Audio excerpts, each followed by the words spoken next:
مرتبہ ایک سائل آیا, اس نے کہا کہ کچھ اللہ کے نام کے اوپر دیں. آپ نے اپنے غلام کمبر کو فرمایا. کون غلام تھا؟ حضرت کمبر. حضرت کمبر ان کو فرمایا کہ کوئی کھانے کے لیے ہے کھانا؟ عرض کی کھانا حضور وہ تو زنبیل کے اندر ہے. زنبیل ایک تھیلا سمجھ لیں, اس وقت چمڑے کا تھیلا ہوتا ہے جس کے اندر چیزیں ڈالی جاتی ہیں. حضور کھانا ہے, کچھ کھجوریں ہیں, لیکن وہ کھجوریں کھانا جو ہے وہ زنبیل کے اندر ہے. آپ نے فرمایا زنبیل دے دو. تھوڑی دیر کے بعد حضرت کمبر عرض کرتے حضور وہ زنبیل ایک اونٹ کے اوپر ہے. حضرت علی المرتضیٰ فرماتے وہ اونٹ ہی اس کو صدقہ کر دوں.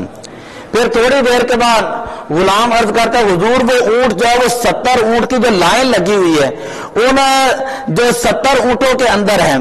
آپ نے فرمایا تمہیں پتا ہے وہ کون سا اونٹ ہے؟ عرض کی کہ اے علی المرتضیٰ تھوڑا سا ٹائم لگے گا, میں جا کے دیکھتا ہوں اور اسی کو تلاش کر کے میں صدقہ کر دیتا ہوں.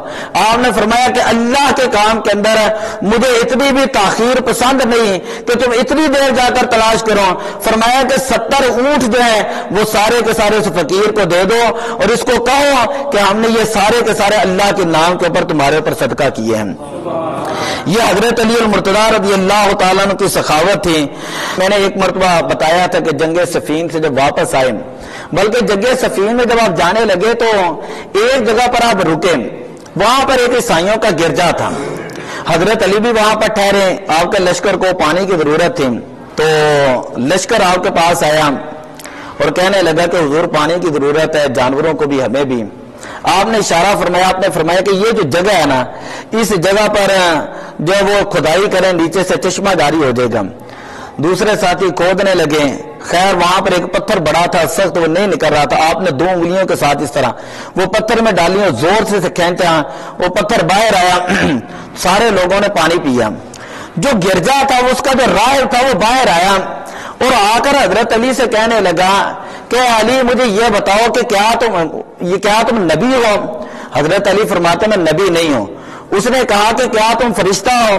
حضرت علی فرماتے ہیں کہ میں فرشتہ نہیں ہوں. تو اس نے کہا کہ کیا تم نبی کے صحابی ہو؟ حضرت فرماتے ہیں علی المرتضیٰ ہاں بالکل میں حضرت نبی پاک صلی اللہ علیہ وسلم کا صحابی ہوں. وہ اندر گیا اور اندر سے تورات اور اندر سے اپنی کتاب لے کر آیا اور کہنے لگا یہ دیکھیں اللہ کی عزت کی قسم ہے, ہمیں پتا تھا اس گرجے کے ارد گرد کہیں کنواں ہے, لیکن ہمیں اس کا پتہ کنفرم نہیں تھا کس جگہ پر ہے. اور اس کتاب کے اندر یہ لکھا ہوا ہے کہ اس کنویں کے بارے میں تمہیں وہ خبر دے گا جو نبی ہوگا یا نبی کا صحابی ہوگا. اور کہا کہ تمہارا نام علی ہے. آپ نے فرمایا ہاں میرا نام علی ہے. اس راہب نے کہا کہ ابھی مجھے کلمہ پڑھائیں اور اسلام کے اندر داخل فرما دیں. حضرت علی المرتضیٰ نے کلمہ پڑھایا, اسلام کے اندر داخل ہوا, غازیان کے اندر گیا, مجاہدین کے اندر گیا, لڑا, شہید ہوا. حضرت علی المرتضیٰ نے خود غسل دیا, خود کفن دیا, خود اس کا جنازہ پڑھا. وہ اس وقت یہ کہنے لگا تھا میری کتاب کے اندر یہ موجود ہے کہ جو اس کنویں کے بارے میں بتائے گا اس کا نام حضرت علی المرتضیٰ ہوگا, اس کا نام حضرت علی ہوگا. وہ علی آ کر خبر دے گا کہ یہاں پر کنواں ہے. اسی طرح خیبر سے واپسی کے موقع پر بڑی مشہور روایت ہے, نبی اکرم صلی اللہ علیہ وسلم نے فرمایا کہ اے علی میں آرام کرنا چاہتا ہوں. حضرت علی المرتضیٰ رضی اللہ تعالیٰ عنہ آپ نے بھی عصر کی نماز نہیں پڑھی تھی, حضور علیہ السلام نے عصر کی نماز پڑھ لی تھی.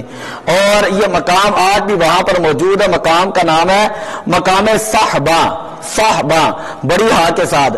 تو مقام صحبہ میں حضرت علی المرتضیٰ رضی اللہ تعالیٰ عنہ انہوں نے اپنے گود مبارک پیش کی اور حضور علیہ السلام نے حضرت علی کی گود میں سر رکھ کر آرام کرنا شروع کیا. ادھر سے عصر کا وقت ختم ہو گیا, سورج غروب ہو گیا. حضرت علی المرتضیٰ رضی اللہ تعالیٰ عنہ کی آنکھوں سے آنسو جاری ہو گئے. حضور علیہ السلام کے رخسار پہ ایک آنسو گیا. حضور بیدار ہوئے تو فرمایا کہ اے علی تم کیوں پریشان ہو اور کیوں رو رہے؟ عرض کی یا رسول اللہ میری عصر کی نماز جو ہے وہ قضا ہو چکی ہے, میری عصر کی نماز ہے قضا ہو چکی ہے. تو یا رسول اللہ میں اس وجہ سے پریشان ہوں. تو بخاری شریف کے الفاظ ہیں, کوئی ادھر ادھر کی روایت نہیں. میں نے کئی مرتبہ بیان کی. حضور علیہ السلام نے فرمایا اللہم ان علیاً طاعتی کا و طاعت نبی کا, اے اللہ علی تیری اطاعت میں تھا اور تیرے نبی کی اطاعت میں تھا. اے اللہ علی تیری اطاعت میں تھا اور تیرے اب اللہ تعالیٰ تو سونے سے پاک ہے، آیت الکرسی پڑھیں، لا تأخذ سینۃ ولا نوم، اللہ کو تو نیند آتی نہیں، اللہ تو سونے سے پاک ہے۔ لیکن حضور فرما رہے اللہم ان علی طاعتی کا، اے اللہ علی تیری اطاعت میں تھا۔ تو پتہ یہ چلا کہ مصطفیٰ کی اطاعت خدا کی اطاعت ہے، مصطفیٰ کی اطاعت خدا کی اطاعت ہے، مصطفیٰ کی محبت خدا کی محبت ہے، مصطفیٰ کا ادب خدا کا ادب ہے، مصطفیٰ کی اتباع خدا کی اتباع ہے۔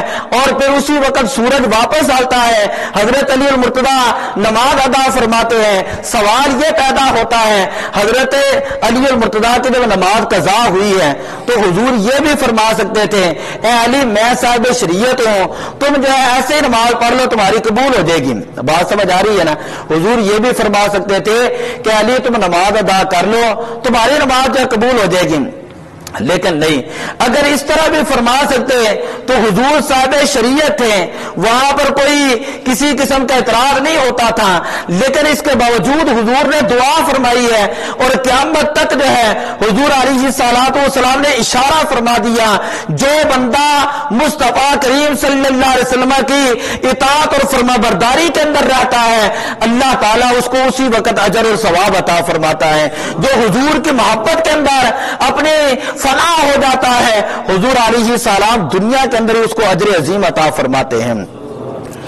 اسی طرح ایک مسئلہ آیا حضرت عمر فاروق رضی اللہ تعالیٰ عنہ کے پاس کہ آیا ایک عورت ہے اس نے زنا کیا، اس کے پیٹ میں بچہ ہے، اس کو سنسار کیا جائے گا یا نہیں؟ تو آپ نے یہ آرڈر کر دیا کہ اس کو سنسار کیا جائے۔ حضرت علی المرتضیٰ ساتھ اس طرح کے دو واقعات ہیں۔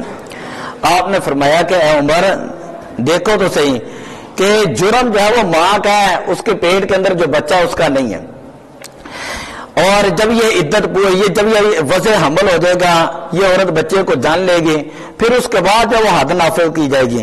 حضرت عمر فاروق رضی اللہ تعالیٰ عنہ بیان فرماتے لولا علی لہلک عمر، لولا علی لہلک عمر، اگر حضرت علی المرتضیٰ رضی اللہ تعالیٰ عنہ نہ ہوتے تو حضرت عمر فاروق رضی اللہ تعالیٰ عنہ ہلاک ہو جاتے ہیں۔